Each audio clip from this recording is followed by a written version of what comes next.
كذا يا واقع يجرا وانت تبغى مجرا نادا نويدا وانجينا ما تسبق الناس دي لكم سكوا تقوى كذا نندبس أما كنا سدي مكاي سوسي وانجينا ما تسدي كنا تقوى كذا أما كنا سدي نندبس كذا مكاي سوسي يواني سستف في يا رجلا كيسني جتر تشوف سنيف بشاني إسن نشوف إن أنا بدي فكرو أنا را جبار أنا سكوب إميل لساتي لي بارتون أفنى ما تقولي إن أفرق كل أف إبدان إسن نشوف نمني أبدي إساكي ستي مدان كأتي كل سو أفرسا فركاكبا مدان إسا كل فمس بمبسا إساتي إنساسابا هبك إسا غرو ibidda hin amne hin guba jedha kuna tokko randeebiya amma kuna lamatti yohannis sitti fufee yaada garaa keessanii geettarachuu keessaniif bishaaniin isin nan cuuba inni na booddee dhufu garuu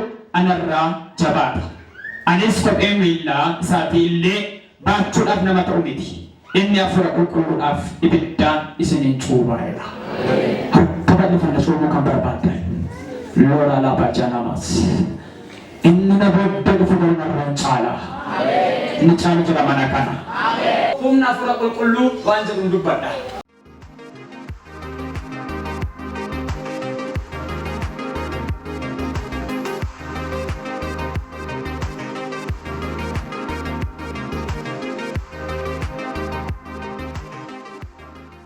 mungkin lima atas bukannya sedih lapor seperti toko lelaba toko tu dubbi toko dubbat Yohanes lallaba Yohanis tu dubbi tokko dubbata dubbiin dubbatu iyyuu waa'ee maalii dubbata gaafa jettan waa'ee isa dhufuuf jiru eenyu akka ta'e gaafa dhufu maal baatee akka dhufu akkamitti akka inni dhufu dubbatee booddee waan jabaa tokko lafa kaa'a Yohanis tajaajila Yesuus isa fakkeessu baay'ee tajaajileera wanta gana Yesuus dhufee raawwachuudhaaf jedhu karaa mijeessutu ture haala mijeessu turte daandii baasaa ture haa ta'u malee garuu waan Yesuus ganaa dhufee godhuudhaaf jiru itti fufee godhuudhaaf jiru isaan Yesuus gidduutti garaagarummaan akkamii akka inni jiru lafa kaa'a.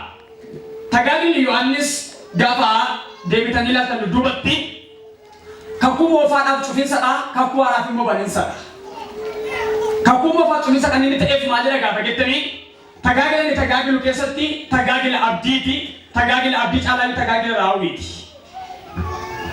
Wanta inni godhe kun wantoota maalitti gaafa jettan bara sakarraa gotaa caalaa sabara seerota qe'ee caafamanii dhalaa bara Musee caalaa Yohaannis carraa ittiin tajaajila Yesuus Kiristoos wajjin tajaajila kennu argateera waan ta'eef dabalata kakuu haaraa keessattis dabalameera jireenya kakuu moofaa keessatti tajaajila kenneera waa'ee isaa baay'ee naasoo Yohaannis wanta Yesuus gochuuf ture tokko gochuu jalqabeera wanta inni godhu iyyuu maalidha gaafa jettan Yohaannis tajaajila isaa keessatti lallaba warri kaan lallabaniiru raajonni lallabaniiru ergamoonni lallabaniiru warri darban baay'een farisoonni lallabaniiru warri mana Israa'el gaggeessan eegduu mana sagadaa warri ta'an gaggeessuu mana sagadaa warri ta'an dura buutuu warra Yihuudaa warri ta'an warreen barsiisota warri jedhaman waa'ee sagalee Waaqayyoo beeku barsaniiru inni kun garuu addumatti hafuura addaa humna addaatiin Yesuusin karaa mijeessuudhaaf waa tokko godheera wanta inni godhe iyyuu maalidha gaafa jettanii lallaba isaa caalaa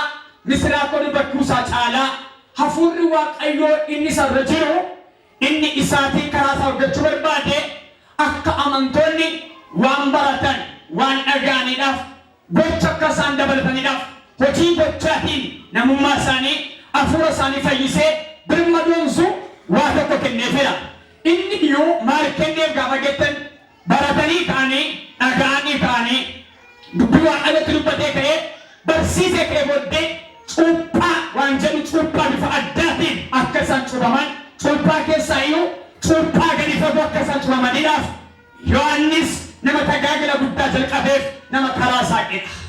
Yeroo baay'ee barsiisee ka'ee booddee dubbii dubbatee booddee yaada garaa keessanii deebi'adhaa cubbuu keessan irraa deebi'aa ilmaan Waaqayyoo ta'uudhaaf hammina keessan kaleessaa dhiisaatii kottaa yaada garaa keessanii deebi'adhaa jedhee booddee erga yaada garaa keessanii geeddaratanii gatan immoo sinan cuuba jedhee mallattoo cuuphaa tajaajila cuuphaa kennu fudhatee ka'eera.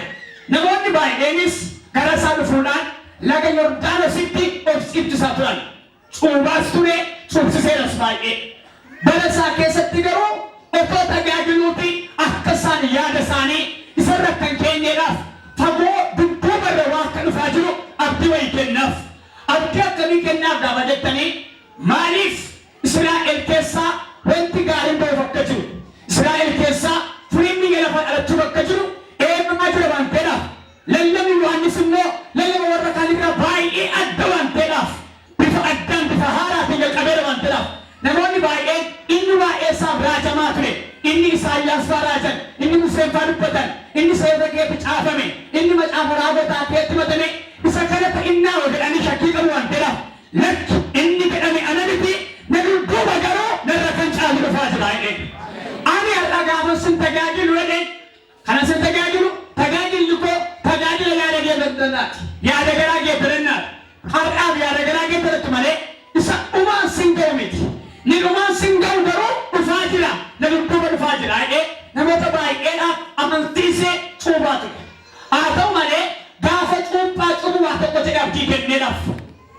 أبدا كمي كالاجتا أنا أغافة سنچوبو بشاني نسنچوبا كم تشوب كانكو صوبايا رجل بندنا نقول دوبا نفاقين جلو درو مالي سنچوبا أفورا القلوف أبدا سنچوبا نقول دوبا نفاجر مالي سنچوبا أفورا القلوف بشاني سنچوبا بي أفورا القلوف بشان جلال تكا أكمل كلام كاسدي أفورا القلوف بشان جلال وديو ديسا جلال كنا واسد أفورا القلوف بشان جلال مالي سنچوبا إيه بير بڑا مالي سنچوبا نيجي أفورا القلوف أب بشان سنچوبا إيه أنا كلام مالي سنچوبا بشان سنچوبا إيه سببين سا مالي كافجتن چوبا إس أمار ركن چالكو چوبا تكو چوبا موجود نأجا يسوس چوبا نچوبو چوبا كيوانيس نمكابي دوكابو تكودته ولدا كريستيانو ديسه كين أما كنا نموت واحد چوبا برسيسه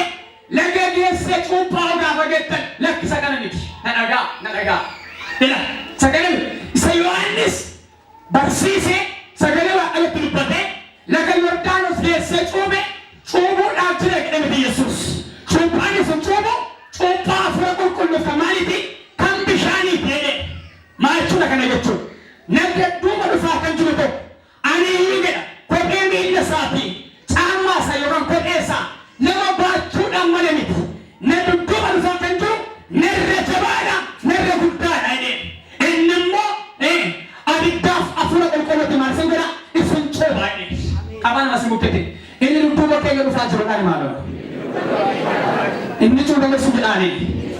Ini Yesus sudah. Harus sih coba ya. Ini wani subuh ada pegang ini. Sih mau pun berapa saja ini. Aku coba kita ini coba kayak ini. Bila mereka mati amin ayat. Dan mereka kata amin ayat. Ini mana sih coba? Abida afura berulung sih coba. Yesus abida afura berulung kayu aniso bishanis na coba deh. Abida afura berulung kan dulu jadi aku malah laga gese coba kecuali. Dalam laga gese kecuali. Ini afura berulung tidak kali coba aja. Coba aja mati mudah. Kayu anis coba aja mati mudah tu. Kali Yesus Kristus coba garu coba aja mati mudah ni. Nada. Coba Yesus coba mewalda Kristus itu muka. Coba samudra tu kafami.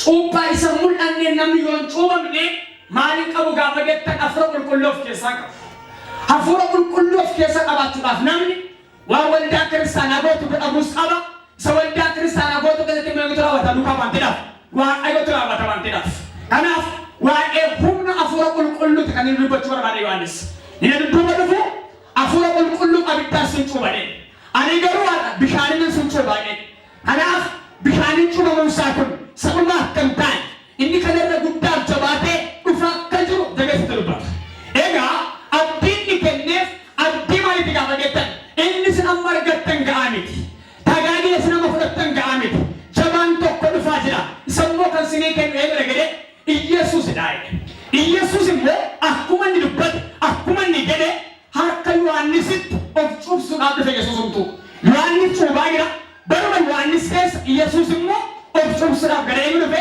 gara Yohanes Gapa gara Yohanes berapa sah kuda sadirat Matius sadiq kuda sadirat ada bisa Gapa Yesus of chuf sunat gara Yohanes tu Yohanes akase akan kami tinggal konfte anak kesucian berbadan ini anu kan berbadaju anu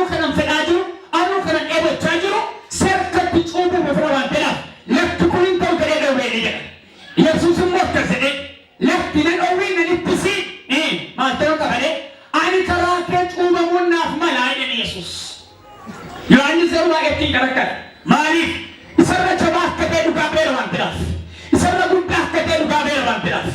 Yesuus gaafa gara isa dhufee laga Yordaanos keessatti cuuphaa cuubamu akkuma namaatti fudhatama waan ta'eef. Ilma namaadhaaf karaa saamuudhaaf, ilma namaadhaaf fakkeenya ta'uudhaaf gadi of deebisee kan cuubame harka Yohaanisitti cuubame. Gaafa inni dhufee cuuphaa cuubamu lakkoofsa 16 Maatewos 7 maayidha. Afurri qulqulluu bifa guggeetti dhufe maal ta'e jira? Gateettii isaarra bu'ee jira. Afurri qulqulluu bifa maalitti? Bifa guggeetti dhufe gateettii isaarra bu'ee jira. Erga bu'ee booddee sagaleen immoo dudduubaan dhaga'ame jira. Sagaleen dhaga'u maal kan jedhu ture? Elaa inni kun ilma koo jaallatamaadha. Ani yaada koo karaa isaan irraa hubadhaa jedheen. Tokko afaan baasee ameen haa jedhe. Harka mirgaa ol kaasatti ani jaallatameera jedhaan takka. Shorka mirgaa ol kaasa ani jaallatameera jedhaan yaa. Cuubamaa jira laga Yordaanos keessatti Yohaannis Yesuusin cuubee gaafanni ol sabaasu otoonni ol ba'aa jiruuti afurri qulqulluu gugee fakkaata dhufe maal ta'eera irra buufate. Sana booda sagaleen immoo dhaga'an eenyu bira Waaqayyo bira. Sagaleen akka dhaga'ame inni kun ilma koo jaallatamaadha. Yaanni koo karaa isaa raawwatama. Karaa isaa galma gaane. Afurri qulqulluu bifa kanaan mul'atee hin beeku. Al takka bifa gugeetiinis bifa wangeela gaan afurri qulqulluu qabatamaatti mul'atee hin beeku. Haadha garuu Yesuus laga Yordaanos keessa gaafa galu hin mul'ateef. Maalii gaafa jettan Yesuus waan dubbatamaa ture waan dhokataatu mul'ate kan ta'eedhaaf. Yesuus bichaan immoo mul'anne abdiin karaa Yesuus afaan Waaqayyo keessa kaara darbaa ture Yesuus achi mul'ateera.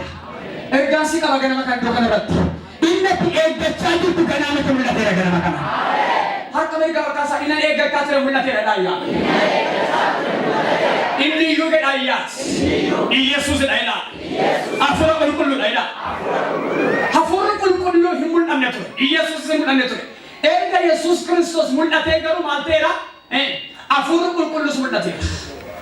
Erga hafuurri qulqulluu durbee Maariyaam keessatti Yesuus Kiristoos akka ulfaa'ee dhalate erga godheeti maaltu ta'eera? Yesuus mul'ateera. Hafuurri qulqulluus duukaa mul'ateera. Haa mul'atu malee garuu ammayyuu hojii isaan eegan. Kanaaf waan an barbaade maa inni abdiin ni kennameef humna hafuura qulqulluudhaaf abiddaaf hafuura qulqulluudhaan cuubamu akka jiru amantoon gaafa Yesuus dhufe tajaajila eegalu dudduuba konnifaa kan jiru abdii wayii qabdu jedhe. Abdii isin qabdaniyyuu akka hadhaa kana miti. Akka ammaa kana miti. Bifa addaa tokkoo sin argata jedhe. Kan sin cuubu gaafa ni sin cuubu. Abiddaan isin cuuba hafuura qulqulluu sin cuuba jedhe. Ergaan si qaba. Namni waldaa kiristaanaa keessa galee Kiristoos Yesuusin fayyisaa lubbuusaa godhee fudhatee jiru inni kan amanee jiru cuuphaa hafuuraattis cuuphaa waldaan kiristaanaa gootu kamittuu kan amanee yoo jiraate inni abiddaa hafuura qulqulluu cuubameera. Ani biraayyaa. Nama dhukkuu mantaa kan irraa kasa jedha ani biraayyaa. Abiddaan jedha. Hafuura qulqulluu jedha. Cuubameera jedha. Nan cuubame jiraayyaa.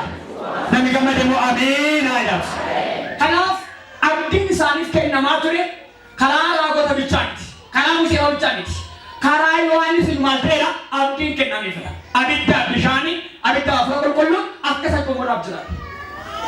Yesuusis biyya lafaa erga jiraatee booddee tajaajila sana erga tajaajilee Yohaannis irraa erga cuuphaa fudhatee booddee Yesuus lafa onaatti iyyuu kadhachuudhaaf gaafa qajeele wanti gara lafa onaatti guyyaa 40 halkan 40 akka inni kadhatuuf kan isa gargaare maal ture jedha hafuura qulqulluu ture. Yesuus hafuura qulqulluudhaan geggeeffamee gara lafa onaatti dhaqee jedha. Maal ta'uudhaaf? Kadhachuudhaaf. Akkan halkan 40 guyyaa 40 kadhatu kan isa gooyise maal gaafa jettan hafuura qulqulluu. Silumayyuu Yesuus Waaqayyoodha Waaqa hafuuraattis. Hafuurri qulqulluu inni ilmaan namaadhaaf qophaa'ee jiru abdachiifamee jiru garuu daandii haa ta'uuf karaa haa ta'uuf gaafa Yesuus Yordaanos keessaa ba'ee dhugaa ba'ameedhaaf. Kadhachuudhaaf kan danda'e Yesuus namummaa foonii baatee ture.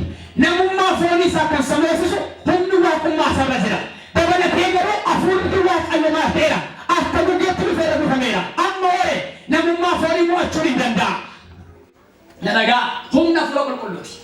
Yesuus kadhannaa guyyaa 40 kan kadhate hafuura qulqulluu erga argateeti. Yeroo Yesuus immoo umurii waggaa 30 waamteedhaaf. Waggaa 30 tura taatee akkasii godheen beeku. Gocha akkasii godheen beeku. Gocha amma godhu kun yeroo yaadametu ga'e waamteedhaaf. Yeroo abbaan isaa yaadee muratu ga'e waan ta'eef. Humna afura qulqulluun gaafa rabu gaafa argatu sakalee sabna waan abu garasitti amma hojii ganamaa duratti mul'ata gachuu eegale Yesuus. Kadhannaa isaa booddee. Erga guyyoota kana tsoonee kadhatee booddee tajaajila ija namaa duratti dinqiin milikkita garaagaraa kan godhu jalqabe. Dinqiin milikkii ta'uu kan danda'u harka namaa irratti jireenya namaa irratti gaafa namni afura qulqulluu of keessaa qabaatudha. Kanaaf addeeffadhaan dubbiin jabaan dubbachaa jiru inni na dudduuba dhufu abiddaaf afura qulqulluun sin cuubaadha. Namni abiddaaf afura qulqulluun yoo cuubame maal gochuu akka danda'u immoo Yesuus dhugaa beeka. Hojii ergamoota boqonnaa tokko lakkoofsa jaarratti gaafa ilaaltan maayidha. Sadii amma jaatti keessuma tokko hojii ergamoota. Yesuus erga du'ee du'aa ka'e booddee guyyaa 40 karaa hin mamsinnee deddeebi'ee mul'iseera. Mul'isee booddee akkas jedhee ani amma nan deemaa jedhee akka deemu dubbachaa ture. Du'ee erga du'ee ka'e booddee abdii isa dhumaa tokko galeef ani amma nan deemaa jedhe. Gaafa hin deemu immoo afura sinii dubbatu afura sin gargaaru isa abbaan koo sin abdachiise aqeessinii ergaa jedhee. Afurichi immoo maal akka isaan kennuudhaaf jiru maal akka isaaniif godhu lakkoofsa gaaratti mul'ata ka'a. Gaafa afurichi sin dhufu gadhaan humna argatu hin jabaattu jedha. Jabina argattanii humna argattanii garuu Yihuudaa Samaariyaa guutummaa Yerusaalem hundumaa keetti maaliin gootu dhugaa baatu kun taatu. Amma garuu dhugaa bahuu hin dandeessan. Yoo humna argattan malee yoo afuri isin dhufe malee yoo ayyaani isin dhufe malee bahuu hin dandeessan. Garuu waan siniin jedha amma humna argattan deessan bayina Yerusaalemiin bayina. Na dhagaa hin bayina asitti maaliif hin bayina qobaa isaaniitu waan ta'eef. Namummaa fooniin jiru waan ta'eef. Namummaa kaleessaan jiru waan ta'eef. Akkuma gaddaatti jiru waan ta'eef. Wanti isaan jijjiiru wanti nama addaa isaan godhu irra namni waan ta'eef. Lakkaa afurri qulqulluu yoo dhufe yoo deeman milkaa'uu danda'u. Yoo ba'an iddoo yaadan ga'uu danda'a. Amma afura qulqulluu fudhatti malee ta'ina asiin ba'ina. Afuricha gaafa argattan garuu Yerusaalem guutummaa keessatti Yihuudaa keessatti Samaariyaa keessatti amma andaa lafaatti maal taatu dhugaa baatu koo taatu. Ganama kana waa tokko sii ta'a.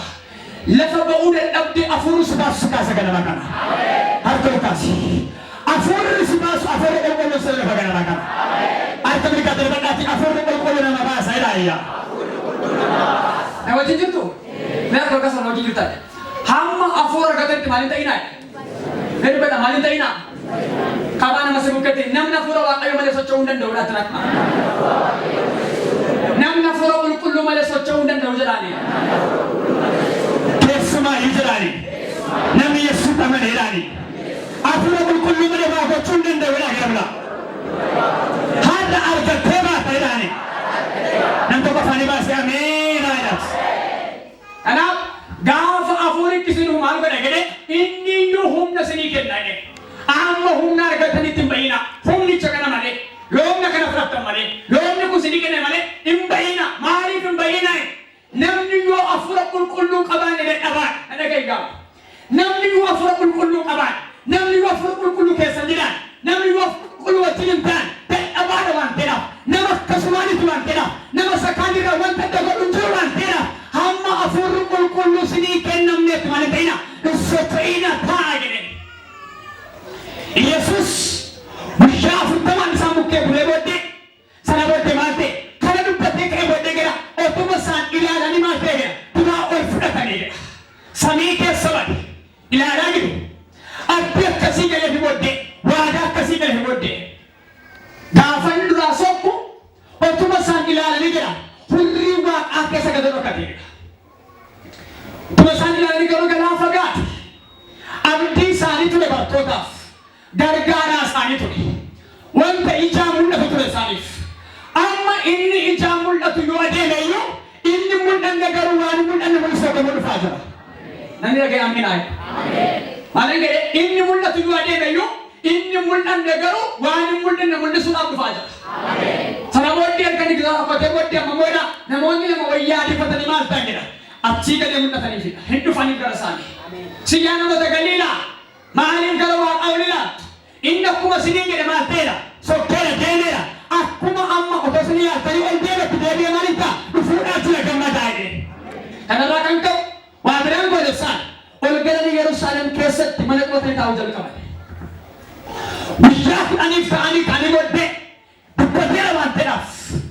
dubbateemmoo hin sobu waan ta'eef dubbateemmoo hin dhiisu waan ta'eef akkuma isaan abdachiise guyyaa waaqayyo mureef guyyaan kaa'ame guyyaa yaadameef gaafa ta'u otuu isaan mana cufaa keessa haga nama dhibbaaf digdamaa ta'anii taa'aa jiranii fi balballi bantii waaqan banameef balballi bantii waaqa gaafa banamu jedha wanta akka ibiddaan dhufee maal ta'e jedha isaanirraan buufate jedha hojii ergamoota boqonnaa lamarratti hin dhufeef maaltu dhufe gaafa geettan isa waadaa galameef isa eeggachaa turan isa abdiin galameef itti dhufeef na dhagaa maaliin ta'inaa jedhameera waan ta'eef amma humna argattanitti hin ba'iinaa jedhameera namni hiyyummaa keessaa ba'uu kan danda'u namni dhukkuba keessaa ba'uu kan danda'u namni rakkina keessaa ba'uu kan danda'u namni hamilee dhabuu keessaa ba'uu kan danda'u yoo afurri qulqulluu dhufe malee humnaaf dandeettii jedhan ta'uu dandeessu amma irraatti ba'uu yaaddee kan dadhabde kophaa keeti har'a garuu humni tokko ni ja'ama ariifattee baatamee na geenyeeti. Ilaanni galee farqa ol kaasuu yoo qabne meefi ol kaasu diinuu kaga gaarii maata. Wanta ammammaatti ba'uu yaaddee ba'amurii irraa qabamee jira. Esa galee qabaatiin nan ba'a jedhaa waaqayyo na baasa jedhaa. Anaaf humni koo jedhaa hafuura qulqulluu jedhaa. Kanaaf waa'ee hafuura qulqulluu hin beekamtu hambartoonnu. Abdiin ani isinii kennu abdii guddaa dhagaafatii kennu Yesuus fannii guddaa gaggeessa turan. Keessumaa wangeela Yohaannis boqonnaa 14 bartoonni maadhaan yeroo inni nan deema jedhe maaliif deemta jedhanii lakka akkamitti nu dhiiftee deemtu ansin dhiisu jedheni Yesuus. Bartoonni yeroo baay'ee sodaan isaanii maal ture gaafa Yesuus nan deema jedhu akka waan qofaa ta'anitti yaadu. Yesuus yeroo akkas jedhe lakki yoon deema sinii wayya gaafa hin deema maaliin ta'a aqeen mirga abbaatii iddoo sinii qaba. Sinii qabee beektoo ani immoo sinii dhiisu kan sin gargaaru kan sinii dubbatu hafuura koo sinii kenna. Deebi'ee immoo nan dhufa iddoon jiraadhu mana wajjin jiraattu. Kan si gargaaru garuu sii kenna jedhe waaqayyo galma kana. Harka si eebbisu. Hafuura si gargaaru waaqayyo galma kana sii faalaas. Hafuura na gargaaru jedhaayya. Waaqayyo na anaata jedhaayya. Namni gammada iyyatee amiina. Wangeelli Yohaannis 14 falmii bartootaaf Yesuus argitu. Maaliif deemtaattiin jedhan immoo yoon deeme sinii wayi maaliif yoon deeme iddoo sinii qaba mirga abbaa naqatanii taa'in atti iddoo sinii qaba garuu immoo gaafa nachi taa'u sin immoo qofaan teessan kan sin gargaaru kan sinii dubbatu kan sin jajjabeessu maal jedha hafuuri kan sinii erga inni immoo gaafa dhufu maal godha isin gargaara nagararraa sinii dubbata nagararraa sinii yaada argolkaa sin eebbisa. Kandi sambu kera du amal wa tarso dana kana Yesus. Ha tarsau di Yesus. Ni anan jera malo. Om no berang kan anan jera. Afuri na gargar. Na ken na mera ya. Ani ya. Afuri na gargar ko ba ya. Petros fa mari bi Yesus ni demi ga umetu. Kuntummi di saniru faniru wante af. Abba di saniru ni hana di saniru. Maaya gaaf tokko iyyuu keessumaa Petros yaa gooftaa nuti maal argachuu jirra jedhe si wajjin deemnee si wajjin jiraannee maatii dhiinneera ala dhiinneera maal argachuu jirra nan akkas jedhe hin sodaatiin jedhe miti lafa irratti dachaan waaqarrattoo jireenya bara bara argachuudhaaf jirtu maaliif Yesuus hin bartoonni hin deemin agaruu gaafa jettan sababiin isaa abdiin isaanii hundumtuu isa waan ta'eef. Qurxummiin isaniiru, maatiin isaniiru, haadha warraan isaniiru, goleen isaniiru. Wanta baay'ee eegataniiru waan ta'eef. Eessaniin baana ni garuu akkasii qophaa isiniin dhiisu jedhe akka ijoollee abbaan irra hin jirretti hin dhiisu. Isa abbaa isinii tokko, isa isinii dubbatu, isa isin gargaaru, isa humna isinii ta'u isiniin argaadhe. Hojii argama tokko jalatti waadaa galee bitu boqonnaa lamarratti murate dhangalaasi. Hin fudhata yoo ta'e ganama kan sirratti sin dhangalaanii Yesuus. Kan sarka mirgaa sirratti sin dhangalaa ganama kana. Nama si bukkee qabeetti afura si gargaaru jedhaani maal? Yoo amantadha jedhaani. Si kennama jedhaani. Si gargaara jedhaani. Namni gama darkaa fudhee amiin jedhas. Baay'een keessa hafuura sin gargaaru beektan, hafuura sin dubbatu beektan. Hundi keessan gara wal alaama. Baay'een keessan ulaagaa bartan, karaa bartan, daandii bartan, muuxannoo bartan, teeknika bartan malee waa'ee humna hafuura qulqulluutiin hojjechuu shaakala. Jala mureetanii dubbadha sodaa malee harki 85 ol yaada ofiisaa akeeka ofiisaatiin malee dizaayinii afura qulqulluudhaaf yaada afura qulqulluu gaggeeffamaa jiru. Waa'ee afura qulqulluu yommuu beekamu qaba. Yesuus garuu akkas jedheen ammuma argattanitti hin bayyinaa jedheen. Gaafa humnicha argattan garuu biyya miti mandara miti amma ndaala lafaatti deemuu dandeessu jedheen. Iddoo namni hin jirretti nama sinii taabaattiidhaaf. Iddoo firri hin jiretti fira sinii taabaattiidhaaf. Garuu waan sinii jira jalqaba wanti sin barbaachisu humnicha argadhaadha. Atam argiteen beektu wanti dhaaf waa'ee isaa hin jiru meerga kaasee eebbisa. Sitti mul'atee waa siifaa mul'isanii galanii maala. Amma too waa'ee afura qulqulluu beektan yoo dhaqan lapheen keessoo ta'uu jalqaba. Afurri kee gammadu jalqaba. Har'a garuu waa jedhan eebbisa. Akkuma bartoota abdii gudattee taa'aa kan jirtu cufaa kan sirraa balu ayyaanaaf afura qulqulluu gara keetti waan godhanii jiraaya.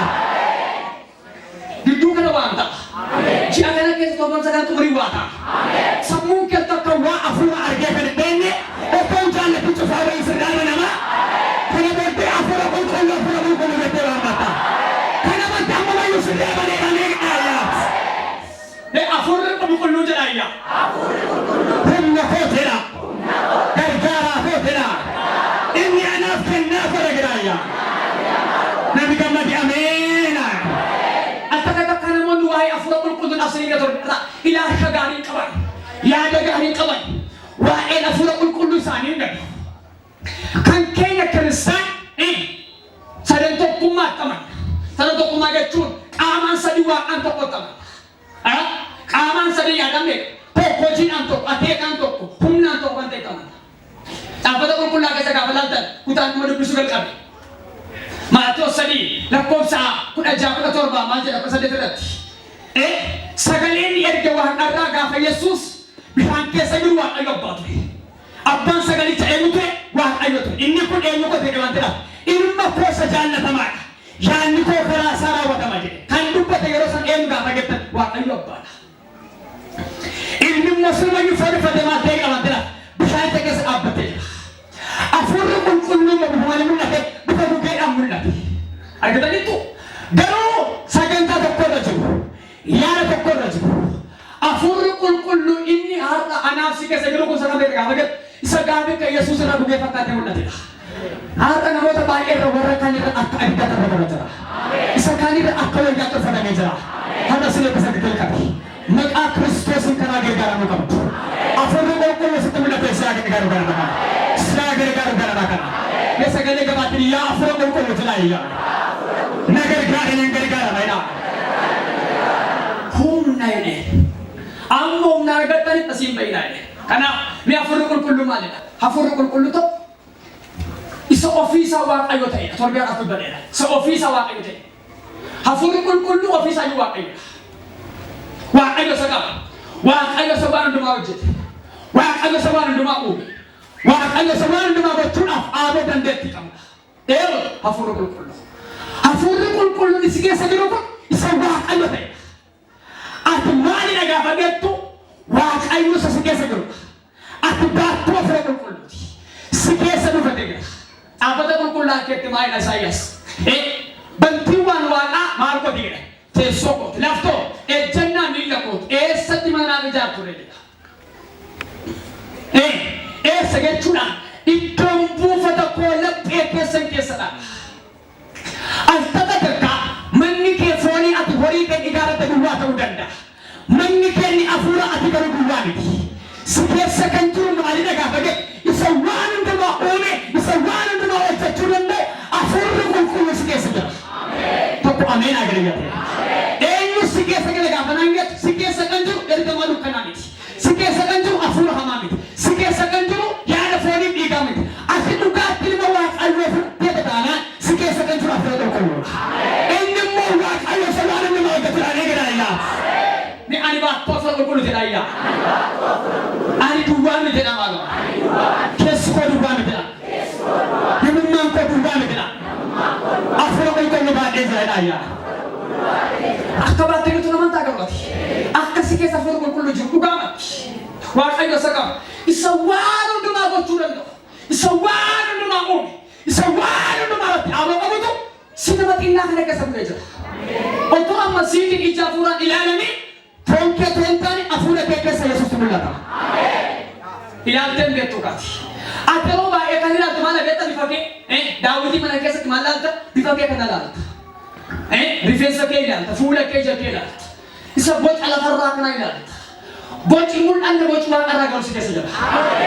Wanti yeroo baay'ee namatti ba'a godhan waa hojjetan gaafa seergan tutumbee kuma suuraa garaagaraa deemu.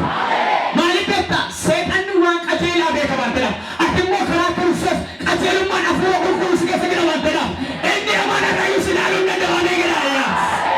Na keessa giraayyaa na ta'e. Ati muka kasi kana keessa giraayyaa. Yesuus tu jiraayyaa. Waaqayyo abbaa jiraayyaa. Hafuura qulqulluu jiraayyaa. Ani waaqayyoon baay'ee jiraayyaa. Namni gammade ameen agariyaa. Suma xinnoo kanatu waaqa guddaa kana baatee jira. Amanaa itti walii galuu kan afaanii baase ameen aayi. Na amani amantes amanuu baattes gooftaa kan fudhattee ni filatoo kan amante si keessa kan jiru inni bantuu waaqara bira gattee adda inni immoo akkasii gadi ani si keessa jira si gara gara maqaa. Ne baay'ee jira kan jiru ameen aayi maala. Na keessa giraayyaa. Hafuura qulqulluu jiraayyaa. Inni immoo waaqayyo na giraayyaa. Inni eenyudha? Inni eenyudha? Darbala inni eenyudha? Ati eenyummaa tigirtare? Misola ati eenyummaa tigirtare? Waaqayyoon baatee jirta fuudhee. Sakamsa danda'u. Ati nama meeshaa jabaa baattee dhukaasa wallaaltedha. Ati nama matireesii guddaa baattee diinni salphaan tokko si mo'atedha. Diinni harka duubaa si mo'atedha. Seexanni aaboon qabarkaan fudhatameedha. Aaboon saara kan jedhu. Siin garuu hafuura qulqulluu biraa Efesoon boqonnaa lakkoofsa 17 san dubbadhe keessa sii kennameera. Harki kee baatee jira, sammuun kee baatee jira, miilli kee baatee jira, mudhiin kee hidhatamee jira. Dhandhi kee immoo hafuura qulqulluu qaceelummaa fi maaltee jira golgamee jira. Ati harka duubaa miti. Qaba nama si mukkee ati harka duubaa miti ati nama. Hafuura qulqulluu jedhaani. Bisi keessa jiru jedha. Waaqayyo jedhaani. Isa waan hundumaa hojjete jedhaani. Ati baattuu mana waaqayyo jedhaani maali? Namni gammade ameen haadhatu jedha. Lammaffaa hafuurri qulqulluun maalidha? Hafuurri qulqulluun abdii amantootaati. Abdii amantootaati. Isa kakuu haaraa keetti waadaa galanidha. Abdii keenya hafuurri qulqulluun. Nuti immoo warra abdatanii afaan bichaa miti nuti warra abdii raawwatameefidha. Dhaggeeffadhu. Waa'een kee ganaa raawwatama miti. Waa'ee keedhaaf waadaa galamaa kan ture, waa'ee keedhaaf Museen fa'aa kan dubbatan, isa namoonni baay'ee raagan Isaayyaas fa'aa, Ermiyaas fa'aa dubbatan, Hisqeel fa'aa dubbatan, Yoo'eel fa'aa dubbatan, ati nama kakuu nyaata. Beela akkan jiru garaan kee waan lafarraati malee, otoo waan waaqarraa yaada ta'e ati nama qufa baatettudha.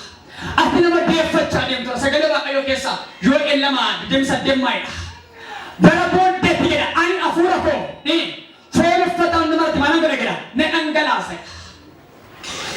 Alirratti foon uffataa hundumaatti hafuura koo na dhangalaasa. Dargaggoonni keessan raajiin dubbatu. Manguddoonni keessanoo abjuu hin abjootu. Ani bara booddeetti maal hafuura koo na dhangalaasa. Eewu dhangalaasa nuuf dhangalaasa. Erga waadaa galee booddee yoom ta'e gaafa geettan taasisa dubbadhee Yesuus inni waadaa gale isa Yoo'eel boqonnaa 2 lakkoofsa 23 irratti waa galetu dhufee raawwatame. Akka abiddaatti dhufee maal ta'e jedha hojii ergamoota boqonnaa 2 tokko tokko san irra taa'ee jira. Akka abiddaatti sammuu namaa harka namaa irra taa'e. Hojii ergamoota boqonnaa 2 gaafa dubbiftan hafuurri qulqulluu guyyaa Pheenxeqoonxee ayyaana Waraayyoota irratti gaafa raawwatame namoonni achi jiran sun gaafa barsiisatti ergamoota hafuurri qulqulluu dhangalee afaan garaa dubbachiise.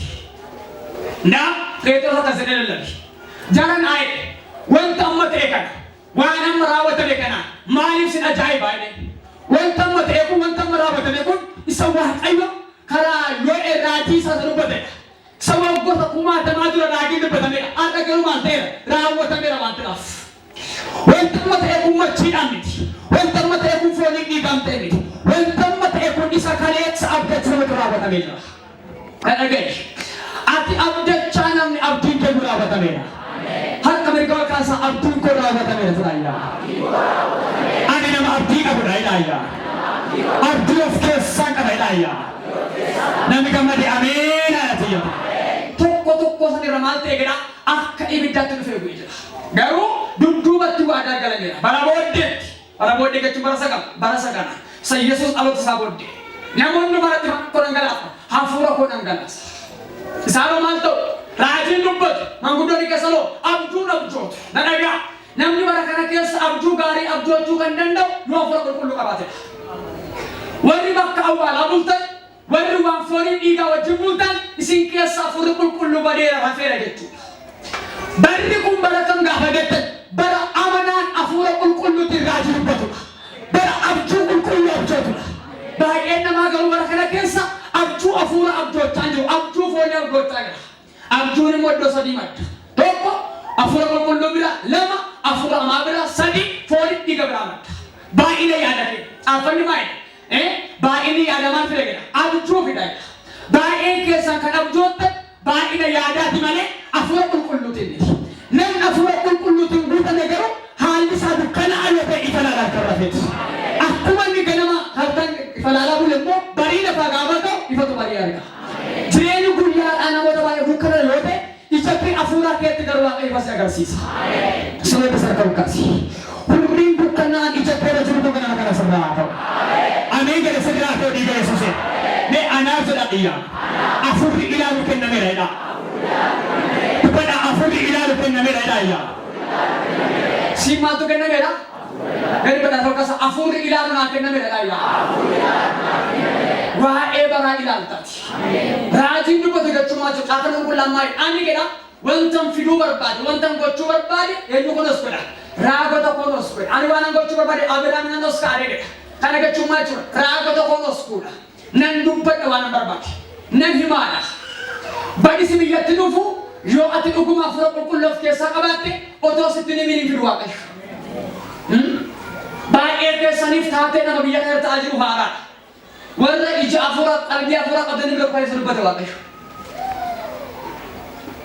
Yoo caalaa gadi badaa ta'e yoo caalaa waan yaraa ta'e iyyuu isan immoo kan geeddaru waaqayyo gaafa dhaloonni waaqayyo fawwaate isa keessan galu baay'ee. Garuu namni hafuura qulqulluu qabu raajii dhaga'uu yoo baate mul'atan arga. Mul'ata yoo arguu baate abjuun abjoota. Abjuu isa qaba guyyaa dhaga'uu yoo baatte halkan gaafa foon kee rafa hafuurri kee garuu rafu ilaalaa bula. Abbaa qabeessa kee nan bara. Amma dhumarratti kanaan kanadha isa kee bal'aa dhiiga Yesuusee. Harka mirga harka sakka jedha anaaf jedha iyyaa. Afurri ilaaluudha. Kennameera jedha iyyaa. Mee iyyaatti ani amaani jedha iyyaa ani jaamaani. Mee ani jaamaani jedha iyyaa. Siree bifa golkaasi. Ardhaa qabee abjuutu amana keerra dheera. Abjuu amana keerra dheera. Namoonni tokko tokko abjuu kiristaanaa ilaalaa bulani. Abjuu amaa abjoochaa bulu. Ilaalan abjuu kiristaanaa. Abjuu nama waaqayyo mana abjootan. Dargaggoonni baay'een kan fooniin dhiigaa abjootu. Namoonni baay'een immoo maatii du'e fira isaanii dhaqa. Warra hafuurri qulqulluu isaan keessa garuu gaafa garrafan isa waaqarraa gala rafu. Toon jaallatiin viidiyoo waaqaratti mul'ata. Harkani yoo ta'e iyyuu bor maal akka qophaa'ee jiru. Eebba kakkanni akka qophaa'ee jiru ilaaluuni. Laala basunda kappaara silee bisa naaqate. Hamaa ta'u gaarii guyyaa borii. Hafuurri keedhaa qabee fageessaa ilaalanii galaayyaa. Hafuurri sii kenname dhaaqabee ilaalanii galaayyaa. Meeshaa keerra kaayi ani jaamaa miti raayyaa mala. Kan neefamsa galaayyaa. Narraadhaa meeraayyaa. Silee bisa kolkaas. Arraa qabee waan hafuura keessaa bisa sirraadheera. Sirraadheera meegalaayyaa. Kanaaf abdii keenya hafuura qulqulluu. Nutti agarsiisa borii waa'ee eegalee. Argatanii beektu. Ani ammoo saba wanta gaagiree malee saba biraa laalatti abjuudhaan. Abjuu kooti saba biraa laallata. Otoon iddoo ammaa kana dhaabatiin immoo sabuma amma ishee kanaa keessa otoo dhaabatiin otoo waa'ee maayii qabachuu hin beekin otoo waa'ee du'aa sabuu hin beekin garuu saba baay'ee dura dhaabachuu argaa ture. Har'a garuu ta'eera. Nan arguu bari muun ta'a. Maaltu sitti mul'achaa jira siitii? Nan argita gara koo. Raftee maal argita?